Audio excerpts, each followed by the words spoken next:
Salutations, my lords and ladies. It is your boy, the Connoisseur, and your fave, the Master of Cinema.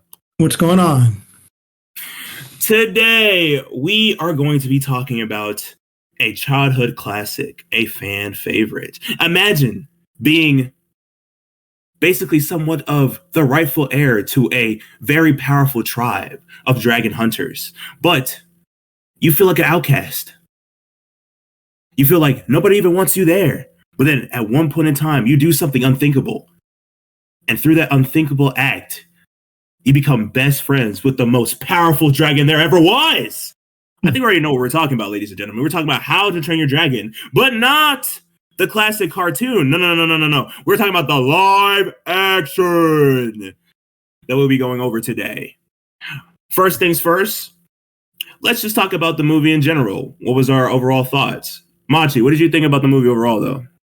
The number rating, I have to give it about 5 out of 10. Ooh, really? Number rating for me, I would say I would definitely give it around a 6 out of 10 or even like a 6.5. I'll give it. Why such a low rating?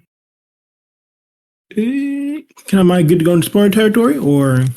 Yes. By the way, my fair viewers, this will definitely be a spoiler warning. If you haven't seen the movie, you better just get out of here now. But if you have seen the movie or you're kind of just interested or you just like getting spoiled, just join right in. But yes, we'll be talking about the movie. Spoil it ahead. All right. So the entire movie, this live action, is basically the same plot as the original, which is fine. That's what you want to see in a live action, right? True.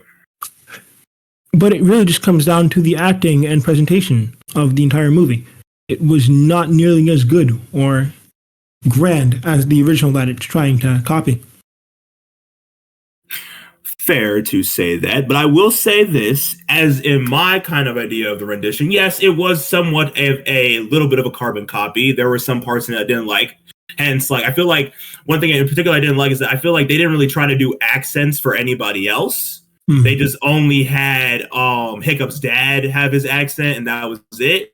Mm-hmm. Especially even Gobber. Gobber didn't have his accent, and legit, that's like I know that a lot of the characters, especially in the original cartoon movie, the original animated movie, like everybody, like not a lot of people had accents. Like at least you could only hear as like Stoic and Gobber, but Gobber didn't even have his accent in the movie, but Stoic did, and I was like, that's kind of interesting. Yeah, there's a point to that. The only people with more American kind of accents were the kids, which is true. Yeah. The kids, because they were all mainly a bunch of their voice actors were, Hollywood voice actors, all that, whatever. But it was there to show the dichotomy, the difference between Hiccup and the adults. True. But even the adults themselves, a lot of the adults in the cartoon had accents. Like they all had accents. That's why in the live action, line. They did not. It was a permanent line. You speak like us. That's what Stoic says to Hiccup when he's telling him to conform and go to do dragon training and all that. Yeah. I think the best thing about the movie, the one thing that they did great, and this goes back to the line of how like Hiccup building his relationship with Toothless, I think they did a good job of that. The scene where Hiccup is like has the cheat sheet, right? He's flying with Toothless and all that stuff, and then like he falls and they're both falling. That whole usage of sound, because one thing in particular, I think that like movies do that I love, especially with like directors or just like different practices and different forms of cinema, is the use of silence. Yes. The use of silence, because sometimes silence can be louder than actually saying something or an actual sound coming around. It makes you focus back in because like, where did the sound go? And in that moment, that death-defying moment where Hiccup is falling, he's trying his hardest to get the cheat sheet. He's trying to just figure it out. He's trying to like, his brain's running like 100 miles per minute. Like he's like, oh my goodness. If I don't get this paper, I'm going to die. But at that moment, that do or die moment, he's like, screw this paper. I got to just lock in and get this done. No more fear. I know what I'm doing. And I like that. They did a good job of kind of showing, because the whole entire movie is kind of like Hiccup realizing that he doesn't have to be like the rest of the tribe in order to be a monumental figure or like order to be like useful or in order to like matter. he can be himself and still matter and still be a very good, useful kind of party to the tribe. And also just to himself, like, because even at one point he decided like he's gonna like leave the tribe. He's gonna just leave after like he finds he's gonna be the one that has to slay the dragon after he wins the whole rite of passage. He's gonna dip because he realizes that like this thing that he has built with Toothless, this relationship, this understanding where he's figuring himself out, he's getting to use his tools, getting to use his mind, like that matters so much. So going back to my point about the whole drop silence thing, that moment was so crafted to the point where I was at the edge of my seat. I was like, oh my goodness, like, dude, this man is legit going to die if he doesn't get on this dragon. And then that boom, that full-on trust kind of instinct took over. At that moment, instinct took over. He wasn't worrying about anything. He was just like, this is me right here, right now. I am Hiccup. I need to survive. This is what I'm about to do. Hooks on to Toothless, takes off, and then that boom moment, and they're just launching into the sky, and it's that beautiful moment. I wish the actor really went for that woohoo kind of situation. Like, I really wish he went for that even more. I have a bit of a different take. Really? Okay. Let me hear your bring it to me. I'm ready for it. So I like the initial start of the scene. Basically, he drops his cheat sheet in the air, and the music cuts off. I like that, right? But I felt like they brought it back too soon. It's just they don't even keep it for 10 seconds. It's about a 5-second cut off the music, and before they put it back on.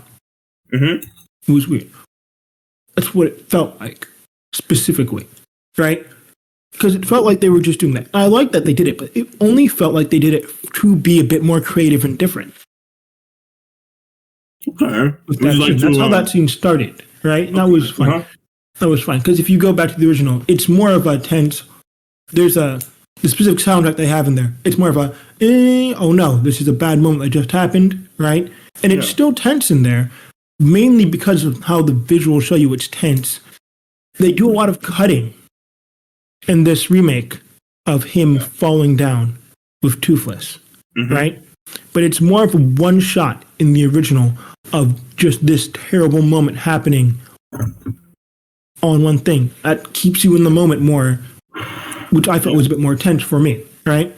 Mm-hmm. But then it's after he gets on Toothless that scene took me out because it felt like they were afraid to play their soundtrack because they're playing the original soundtrack, right? Ooh, interesting. They're playing the original soundtrack throughout the whole movie a lot of the times, but all the times they played it, it felt like they were too afraid to let that music consume the scene, which was really weird. It felt more like you just have it for background noise, not to like strike a big emotion. Mm. Why do you think they did it like that? Like in your own kind of like opinion? Because I felt throughout the whole movie, their sound mixing was really bad. Mm. As in, like, just continuing on with that scene as he's flying, you're not letting this music be pronounced. But now I have to pay attention to other things, like why can't I hear all this wind rustling against them? I can't hear them breaking past it when they're going super fast. It felt weird. Out of everybody, all actors credited for, especially for like the main cast, who do you feel like did at least the best in your opinion? Like, who did you like the best? Gerard Butler. Okay. It's Stoic. Okay. Stoic? Yeah. I'm looking at the thing right now. I believe he voiced Stoic in the original too, which was good. You could tell he's the voice actor for Stoic? Yeah. Oh, I did not know that. I believe so, yeah. I could tell he was giving his A game.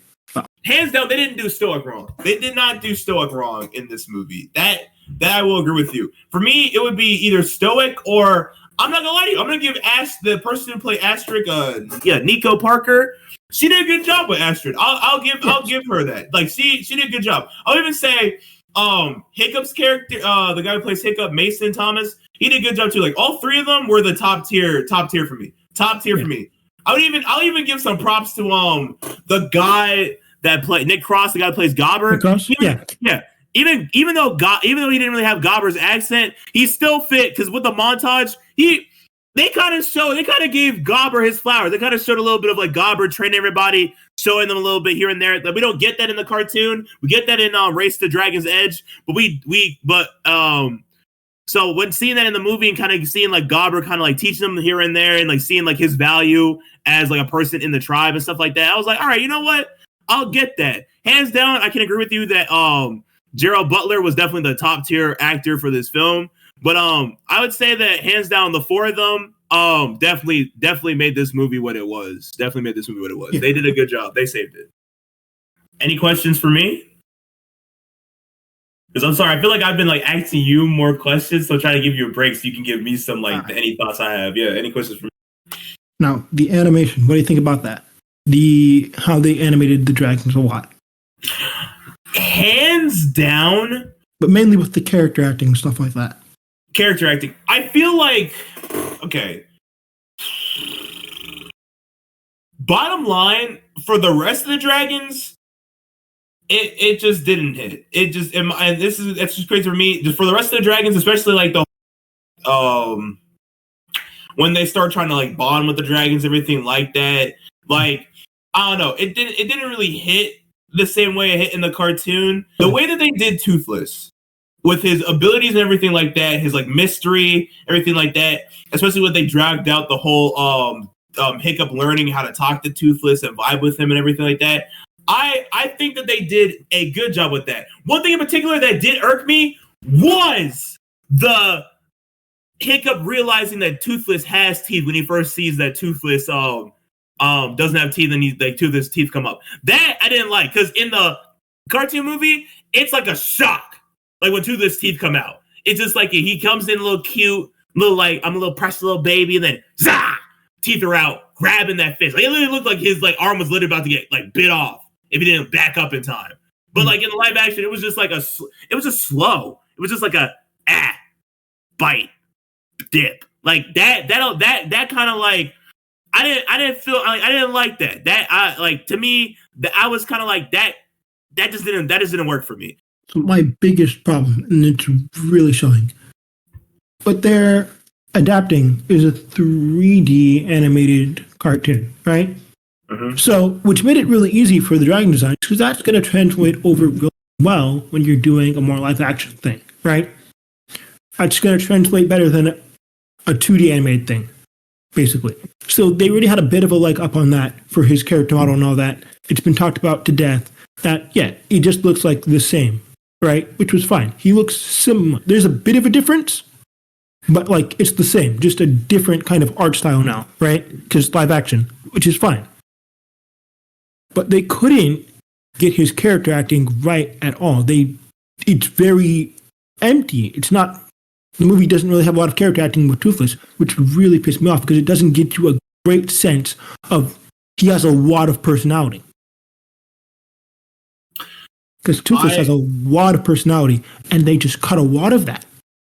I can wholeheartedly agree with that. I think for me, it was more of like not Toothless's personality that like I was focused on. I do agree with you that like because Toothless, not gonna lie, he's like a sly little character. Like Toothless has personality. He's funny. Like I remember in the second movie. I think the second movie is with his mom, right? Yes. Okay, yeah. The second movie. Remember when him and his mom are flying, right? And then Hiccup's like, that's cool and all, your tricks are cool and all, but can you fly? And he jumps off, and like he's flying, and his mom's like, wow. Then his mom's dragon looks at Toothless, and is like, yeah, that's my rider. Like, yeah, we dope like that.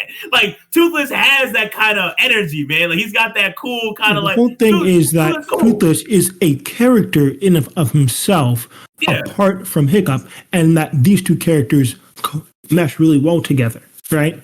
Yeah. But it feels more like, and it's a bit of an acting thing that's going to ruin this. It feels like not only, it's because Hiccup's the main character. That's fine and all, right? Yeah. Toothless is deuteragonist, basically. He's the secondary character, second most important character in the film, but he doesn't feel like a character in this movie. He feels like a pet. Yeah.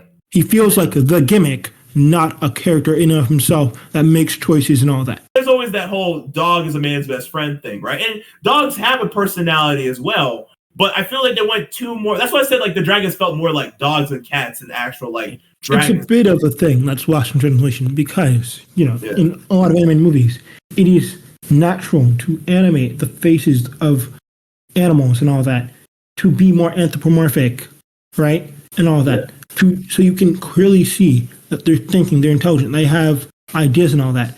And you can do that in live action. They just choose not to because they want to go for a more realistic thing. But that's not going to work in a movie like How to Train Your Dragons, where the dragon also needs to be a character that's showing his emotions consistently.